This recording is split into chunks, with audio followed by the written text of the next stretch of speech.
اب جو وقف کا قانون، وقف میں جو ترمیم کی کوشش کی جا رہی ہے،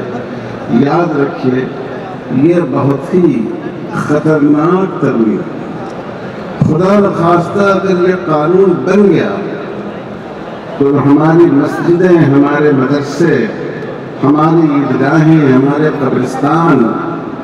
ہمارے شیعہ بھائیوں کے امام والے درگاہیں، یہ سب کے سب ان کا وجود خطرے میں پڑ جائے گا۔ اس لیے یہ بڑی اہم لڑائی ہے اور پوری قوت کے ساتھ ہمیں اس لڑائی کو لڑنا ہے،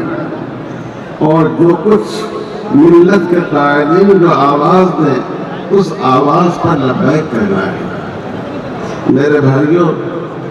انشاءاللہ فضیل ایوبی صاحب آپ سے تفصیل بیان کریں گے، لیکن اس قانون کا ایک خطرناک پہلو یہ ہے کہ وقف بائی یوزر کا ایک قانون پہلے سے ہے۔ اگر کوئی چیز مسجد یا قبرستان یا عیدگاہ کے طور پر استعمال ہوتی آئی ہے تو اس کو مسجد ہی مانا جائے گا، اس کو قبرستان تسلیم کیا جائے گا، اس کو عیدگاہ تسلیم کیا جائے گا۔ اور یہ صرف مسلمانوں کے لیے نہیں ہے، ہمارے برادران وطن کے لیے بھی ہے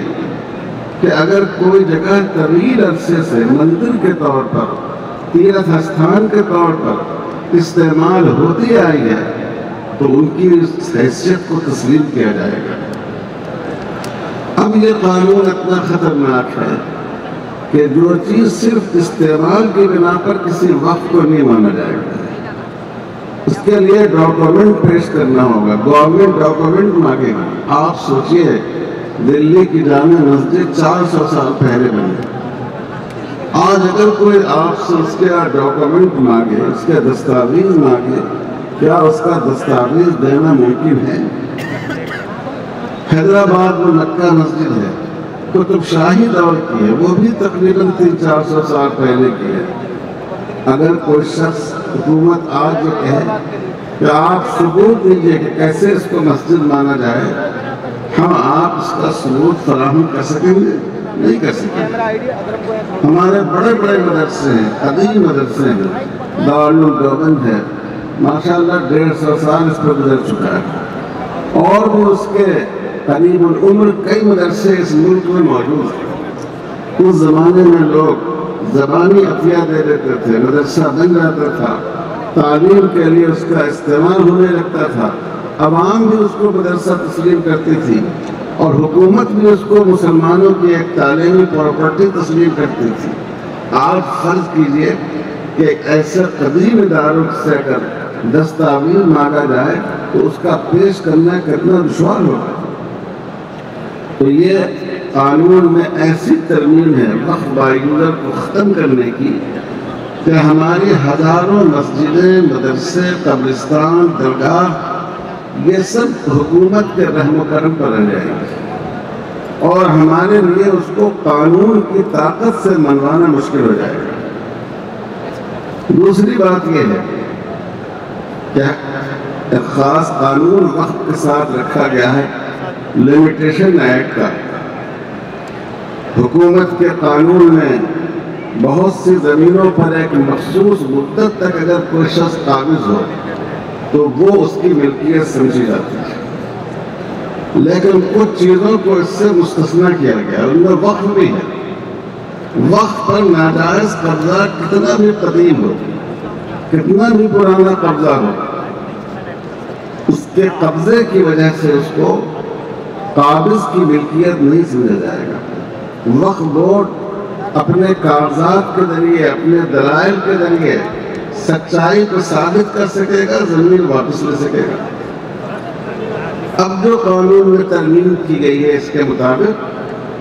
یہ جو مستثنیٰ کیا گیا تھا وقف کی زمین کو، اور بھی بہت سی چیزیں اس سے مستثنیٰ ہیں، سرکاری زمینیں بھی مستثنیٰ ہیں، یہ صورتحال ختم ہو جائے گی۔ گویا جو ناجائز قابضین ہیں ان کو اور تقویت پہنچائی جا رہی ہے، ان کا حوصلہ بڑھایا جا رہا ہے اور وہ ایسی جائیدادوں پر قابض ہو جائیں گے۔ ہندوستان میں جتنے مذہبی مقاصد کے لیے جو املاک ہیں ان کے لیے ان اداروں کے قانون موجود ہیں کہ اسی مذہب کے ماننے والے اس کا انتظام کریں گے، گردوارہ کا سکھ کریں گے، مندروں کا ہندو بھائی کریں گے، یہ عیسائی بھائی وہ اپنے اداروں کا کریں گے۔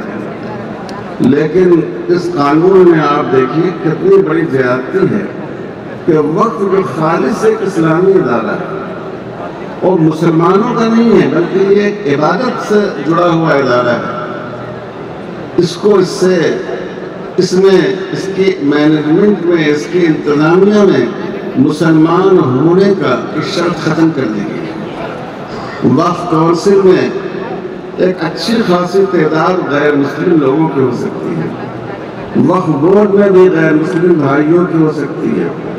وقف آفیسر کے لیے بھی مسلمان ہونے کی شرط ختم کر دی گئی ہے۔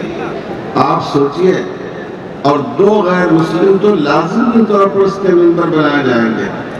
آپ غور فرمائیے کہ اگر آپ کی مسجد ہو، آپ کا مدرسہ ہو، آپ کا عیدگاہ ہو، آپ کی کوئی مذہبی پراپرٹی ہو اور اس کا انتظام غیر مسلم بھائیوں کے ہاتھ میں ہو، تو کیا وہ ان اداروں کا تقدس اور ان کی عظمت اور اس کے مقاصد کو قائم رکھ سکیں گے؟ تو میرے بھائیوں، اتنا خطرناک یہ ترمیمی بل ہے کہ اگر خدا نخواستہ یہ پاس ہو گیا تو ہمارے لیے ملک بھر میں جو ہماری دینی شناخت اور دینی مقاصد کی پراپرٹیز ہیں وہ سب ان کا وجود خطرے میں پڑ جائے گا۔ اور پھر آپ دیکھیں کہ یہ زمینیں ہم حکومت کی دی ہوئی نہیں ہیں، یہ ہمارے آبا اجداد کی ہیں۔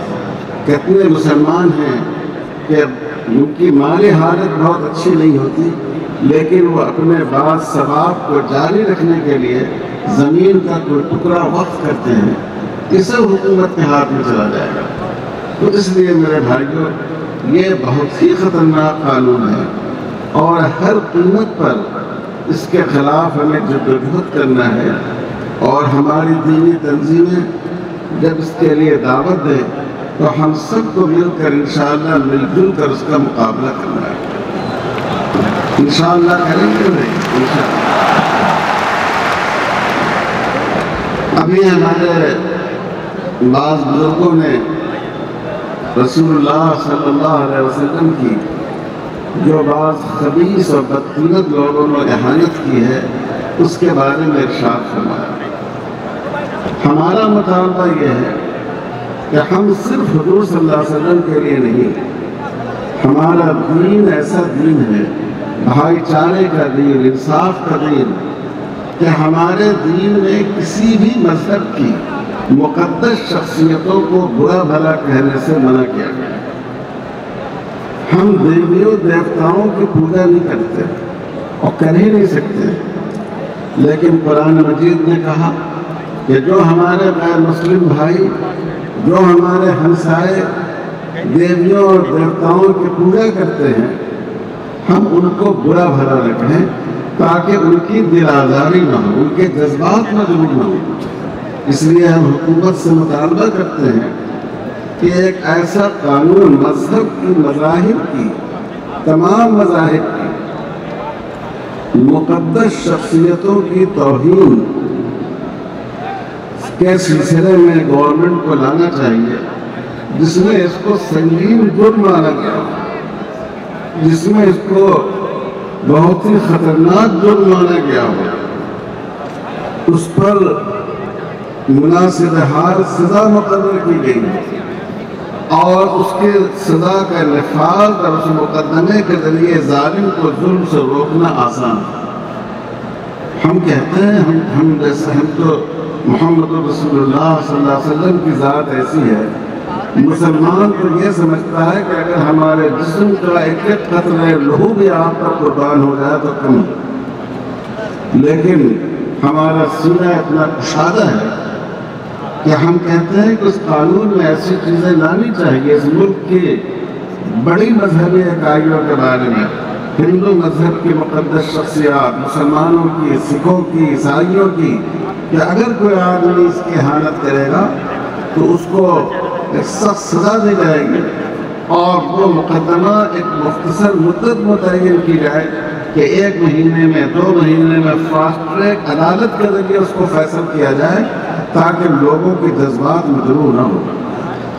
ایک انسان دوسرے انسان کو تھپڑ مار دے، گالی دے دے تو کیس بن جاتا ہے، ایک آدمی کے دل آزاری ہوتا ہے۔ بتائیے کہ پوری اتنی بڑی امت کے دل آزاری یہ کتنا بڑا جرم ہے، اور پھر اس سے ملک کے باہر اس ملک کی کیا شبیہ بنے گی۔ ہندوستان کی جو خصوصیت ہے اور جو خوبی ہے وہ سیکولرزم ہے، مذہبی رواداری ہے۔ جب یہاں مذہبی رواداری ختم ہو جائے گی اور مذہب کی مقدس شخصیتوں کو برا بھلا کہا جائے گا، حکومت اس پر کوئی کارروائی نہیں کرے گی بلکہ پیچھے سے اس کی پیٹھ ٹھوکے گی، تو آپ سوچئے کہ دنیا کے دوسرے ملکوں میں ہمارے ملک کا چہرہ کتنا داغدار ہوگا۔ اس لیے ہم صرف اپنے دین سے محبت رکھنے والے مسلمان ہی کی حیثیت سے نہیں بلکہ اس ملک سے محبت رکھنے والے ایک بھارتی شہری کی حیثیت سے بھی مطالبہ کرتے ہیں کہ حکومت کو اس سلسلے میں سخت قدم اٹھانا چاہیے۔ میں بہت شکرگزار ہوں جمعیت علماء ہند کا کہ اتنے بڑے مجمع اور اتنے اہم پروگرام میں مجھے شرکت کی دعوت دی گئی۔ وآخر دعوانا الحمدللہ رب العالمین۔